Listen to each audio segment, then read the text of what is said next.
You ever get worried when you see a spin-off or a sequel to a beloved series and you get a feeling like, please don't ruin the franchise, don't take a huge dump on the good name of Madoka Magica?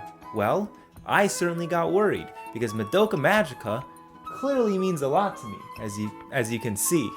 It's had a huge impact on the types of stories and themes that I appreciate and how I viewed the world. That might have been an exaggeration, but still, it means a lot to me, and it would suck if Magia Record sucked. So, does it suck? And should you watch it? Quick announcement.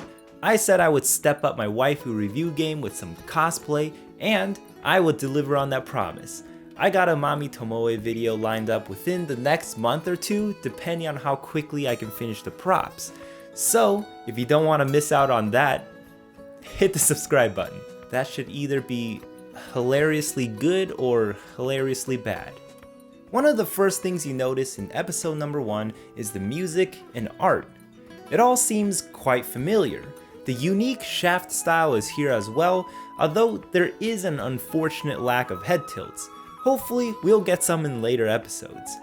The art is definitely a huge step up from the original series. It looks refined, and I doubt there'll be a huge difference in detail between the broadcast and Blu-ray releases. They also have throwbacks to some classic soundtracks like Puella Magica and Conturbatio. I'm sure none of you actually know the names of it, but you'll know it when you hear it because they're pretty iconic. So what is Magia Record about, and do these new girls measure up to the original cast? In the first episode, we meet Iroha doing some cool magical girl stuff like fighting witches and saving kittens, and everything seems to be normal except for the fact that half her freaking room is missing. It's like the textures and models haven't fully loaded in yet. Iroha discovers who that mysterious person is in her dream but can't find her, and there's also a rumor going around about magical girls being saved at Kamihama. Right from the start, we know that's the city where everything's gonna be taking place, and her objective is to find her missing sister. That sounds pretty simple, right? But then, things get complicated. All the stuff we're familiar with from the original series, like the magical girl and witch system, got tweaked. Everything in Kamihama is slightly different. The witches are way stronger, and they're converging in that city for some reason. Not only are there witches, but there's also uasa, or rumors that exist to bring actual rumors in the city to life. They're similar to witches, but instead of coming from dead magical girls, they're manifestations of local rumors and don't drop grief seeds. Oh, and you can also tune your soul gem like you're taking a car to a mechanic to get more power out of it. And when your soul gem turns dark, unexpected things happen. And that's an episode 5 spoiler which I won't ruin for you. All of this is a promising setup. There's a good amount of mystery and questions to be answered.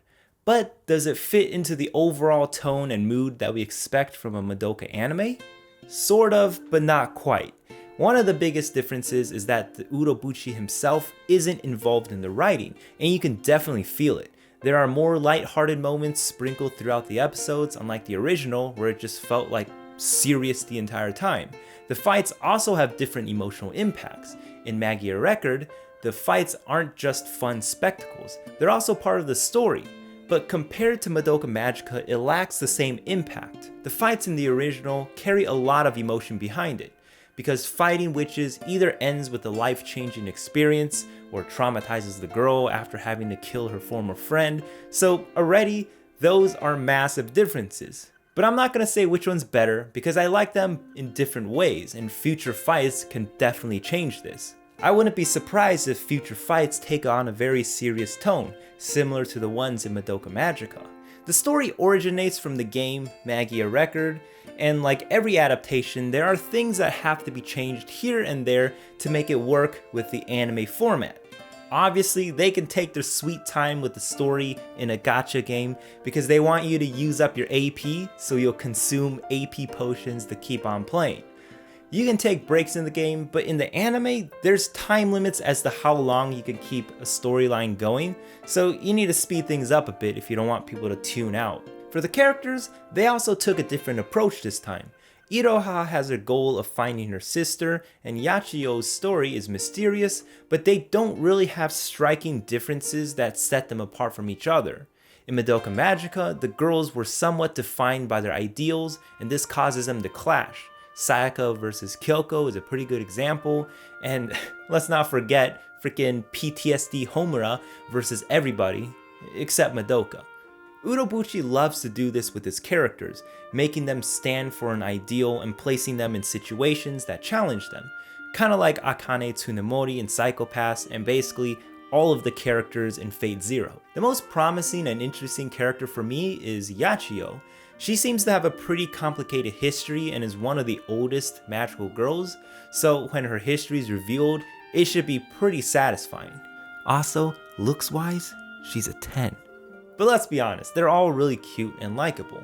Right now, the characters are plopped in front of us like, oh, I know you from the game, and I know what you're about, but I think for people who might haven't played the game yet and read the individual backstories might be in the dark about some of the history between the characters. I don't think it's that bad because they do trade it off. You get a sense of who they are and their dynamic within the team.